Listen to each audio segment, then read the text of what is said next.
रहीम अस्सलाम वालेकुम। उम्मीद है कि आप खैरियत से होंगे। आज मैं आपके लिए बहुत ही डिलीशियस सी और मज़ेदार सी रेसिपी लेकर आई हूँ। यहाँ पे सबसे पहले हम ऑयल ऐड करेंगे एक 3 टीस्पून एक सॉस पैन में। मीडियम साइज़ की प्याज को हम फाइन चॉप करके इसमें ऐड कर लेंगे। प्याज को हल्का सा सौते कर लेंगे हम इसमें। थोड़ा हल्का सा कच्चा पक्का सा इसमें हम पका लेंगे प्याज को। जब प्याज इस तरह से थोड़ी सी पक जाएगी तो हम इसमें ऐड करेंगे कुटा हुआ लहसुन 1/4 टीस्पून और साथ ही हम इसमें ऐड करेंगे कुटा हुआ अदरक 1 टीस्पून। अदरक और लहसुन को हम प्याज के साथ थोड़ा सा पका लेंगे, तकरीबन 1 से 2 मिनट के लिए भून लेंगे।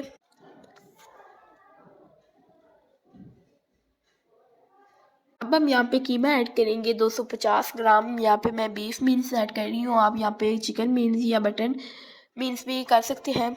साथ ही आप अगर न्यू है तो आपने अगर मेरे चैनल को सब्सक्राइब नहीं किया तो आप रेड बटन को क्लिक करके मेरे चैनल को सब्सक्राइब कर दें, ये बिल्कुल फ्री है।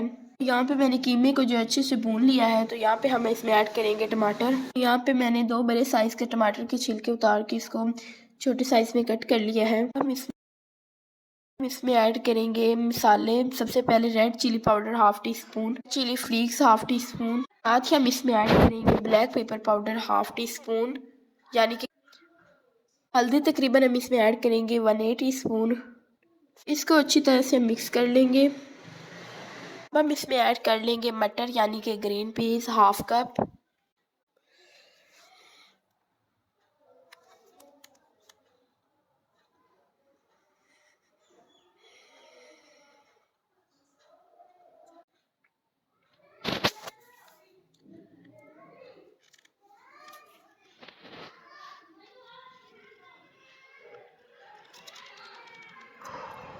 को कवर करके लो फ्लेम पे तकरीबन 15 मिनट के लिए पकाएंगे। 15 मिनट के बाद यहाँ पे मटर जो है वो अच्छी तरह से पक चुके हैं और कीमा जो है वो बिल्कुल तैयार है।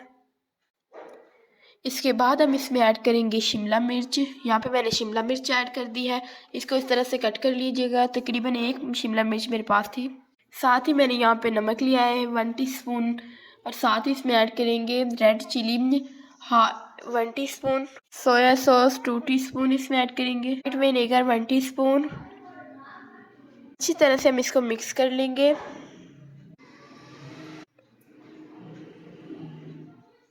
हम इसको कवर करके तकरीबन 2 मिनट के लिए मज़ीद पकाएंगे। तो तकरीबन 2 मिनट में शिमला मिर्च जो है वो भी इसमें फाइनली कुक हो चुकी है। इसमें ऐड करेंगे बॉईल किया हुआ पास्ता। तकरीबन यहाँ पे पास्ता मैंने 2 कप बॉईल कर लिया था। इसको हम इसमें ऐड कर लेंगे और अच्छी तरह से हम इसको मिक्स कर लेंगे।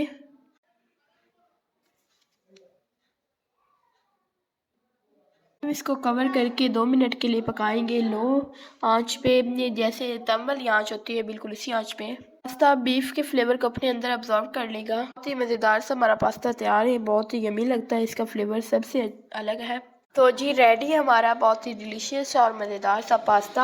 आप इसको घर में ज़रूर ट्राई कीजिएगा और अपने दोस्तों के साथ शेयर कीजिएगा। अगर आपको मेरी ये रेसिपी पसंद आई हो तो हमारे चैनल को लाइक एंड सब्सक्राइब ज़रूर कर दीजिएगा। मिलते हैं नेक्स्ट रेसिपी में। अल्लाह हाफिज़।